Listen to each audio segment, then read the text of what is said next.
A tentative search for joy, yet a shared past checkered by violence, tragedy and heartache. We are in the northeast of the Democratic Republic of Congo, a remote region struggling to recover after years of depraved brutality inflicted by the Lord's Resistance Army, the LRA.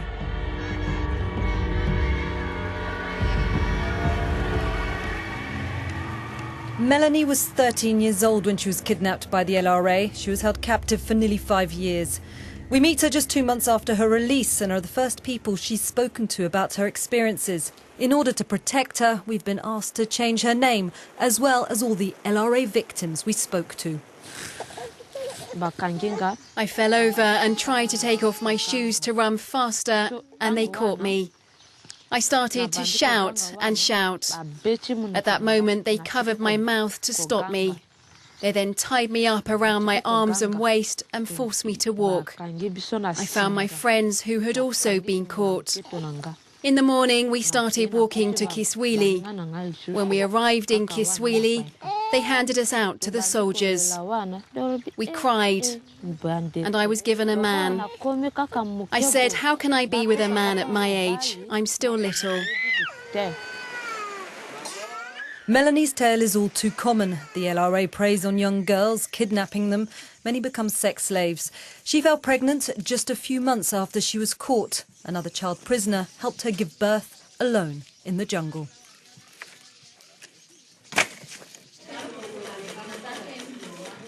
Tens of thousands of lives have been ripped apart because of LRA atrocities. And it's grassroots initiatives like this that are helping pick up the pieces. Sister Angelique has become key to helping these women who fled their homes, arriving here in the small town of Dungu with nothing. Despite the smiles, the scale of the suffering is vast. Children and loved ones slaughtered, kidnapped, mutilated or used as sex slaves.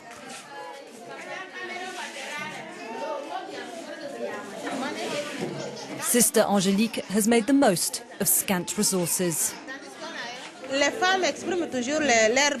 Women always tell me they want to sew. And as this is what they like best, that's why you find more women than machines here. It does them good. It helps them open up. Sometimes at home they don't have time to talk. Sometimes their husbands don't have time to stay with them. The kids are at school, so they come here. It does them good. Over the past 10 years, thousands of displaced women have benefited from these workshops. Most of these women come from remote villages with little or no education. Finding work is nearly impossible. The sister holds different classes each day, from sewing, bread making, farming, reading and writing. She's also a mother figure. I try to forget, thanks to Sister Angelique. When we arrived here, we heard that women were looked after. We came and introduced ourselves. She met each of us. I speak to her and she eases the pain I feel in my heart. But while Dungu enjoys a relative yet fragile peace, just north of the town, the LRA is still active. Though there have been dozens of attacks this year, the militia is weaker and reportedly in survival mode. But despite this, fear of the LRA is tangible. We still need a military escort to enter the area. Joseph Kony is the elusive leader of the LRA. Little is known about him, though he's said to have a cult-like following. He's wanted by the International Criminal Court for rape, mutilation and murder of civilians, as well as forcibly recruiting tens of thousands of children to serve as soldiers and sex slaves. The LRA is notorious for its vicious attacks, one of its trademarks, cutting off people's ears, lips and noses.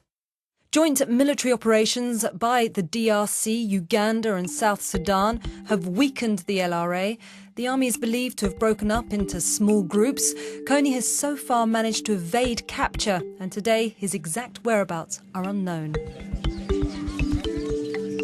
After hours of bumpy and difficult roads, we arrive at Ngilima, a small and tense village located at the entrance of what's ominously termed the Triangle of Death.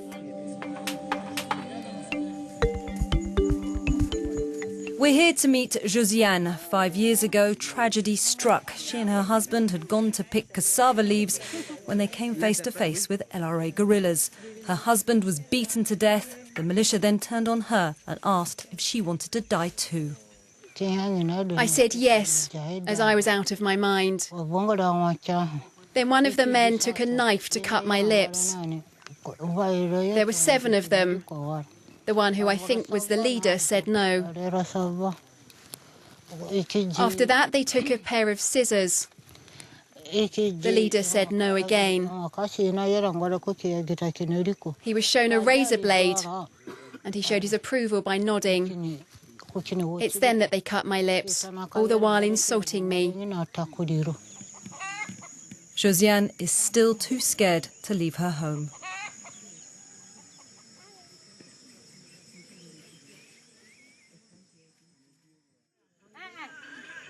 This wanton violence has created yet another problem for this struggling region.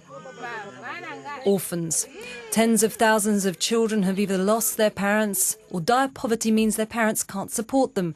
There's no orphanage in Dungu. Once again, it's been down to individuals like Sister Angélique to struggle to find solutions.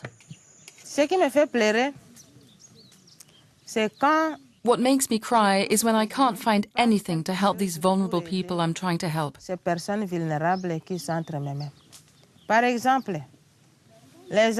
For example, the children. They're very prone to illness and the hospital is expensive. Those people, the children, they have a right to live. Not having the money to take them to hospital makes me cry. Sister Angélique was reluctant to take in her first child, but after finding no other carers, she agreed. But lacking the right food and decent hospital care, the infant died. Still, many months later, seeing the desperate need around her, she agreed to take in another child. Her home is now a makeshift orphanage to help sick babies and toddlers. Sister Angélique's tireless quest to help others has not gone unnoticed. Not only is she a local hero, she's gained international recognition. The United Nations Refugee Agency, which operates in the area, has been so impressed by her work that it's just awarded her the Nansen Refugee Award. Thanks to this, her initiatives will receive much-needed funding. She hopes to build a real orphanage and develop her teaching activities. With only the most rudimentary facilities at her school, the money will go a long way. The school is the only such initiative in the area.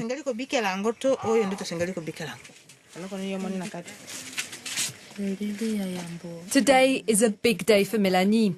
She's attending classes for the first time since she was kidnapped. Today, Melanie is with us for her first reading and writing class.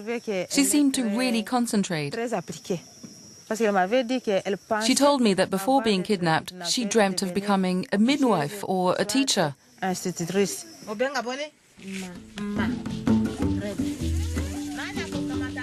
There are girls here who were kidnapped while they were still at school. They did their time there, and now they're 18, they're adults, they can restart their studies with other children. So this school can help them live out the dreams they had before being kidnapped.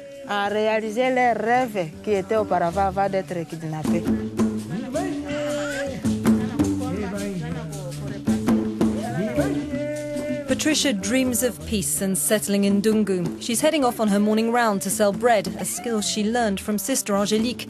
She's the sole earner in her family.